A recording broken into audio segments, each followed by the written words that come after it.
Hello all, welcome to Nilkamal creations. ఈరోజు చాలా beautiful sari చూపించడానికి మీ ముందుకు వచ్చేసాను. శారీ కలర్ చూడండి, పింక్ అండ్ లైట్ పింక్ రెండు కూడా సూపర్ కలర్ కాంబినేషన్. కట్టుకుంటేనే తెలుస్తాయండి వీటి లుక్. చాలా బాగుంటుంది శారీ. పైన వైపున కింద వైపున light baby pink colour borders, body part అంతా లైన్స్, వాటి మధ్యలో బూటీస్ కూడా డిఫరెంట్గా వచ్చేసాయి. యూనిక్గా ఉంది చూడ్డానికి. పళ్ళు కాంట్రాస్ట్ అండ్ బ్లౌజ్ కూడా కాంట్రాస్ట్లో వస్తుంది చిన్న చిన్న బూటీస్తో. సో ఇలాంటి వాటిలో మన దగ్గర కలర్ ఆప్షన్స్ ఉన్నాయి.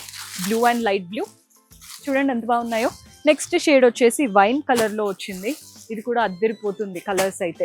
మన నెక్స్ట్ షేడ్ వచ్చేసి మెరూన్ కలర్, రెడ్ కలర్ అనమాట. నీట్గా ఉన్నాయి కలర్స్ అన్నీ కూడా. ఎల్లో అండ్ గ్రీన్, కొంచెం ట్రెడిషనల్ టచ్ ఉండాలి అనుకుంటే ఎల్లో అండ్ గ్రీన్కి వెళ్ళిపోవచ్చు. నెక్స్ట్ ఇది వచ్చేసి పర్పుల్. ఎక్కడ చూసినా అందరికీ బెస్ట్గా నచ్చే కలర్. సో చూసారు కదా, ఇలాంటి బ్యూటిఫుల్ ప్యాటర్న్స్ బడ్జెట్ ఫ్రెండ్లీ రేంజ్లో ఉంటాయి. హోల్సేల్ ప్రైజెస్ అంటే ఇంకా తక్కువ. మీరు 40% మార్జిన్తో రీసేల్ చేసుకోవచ్చు. Do visit our store.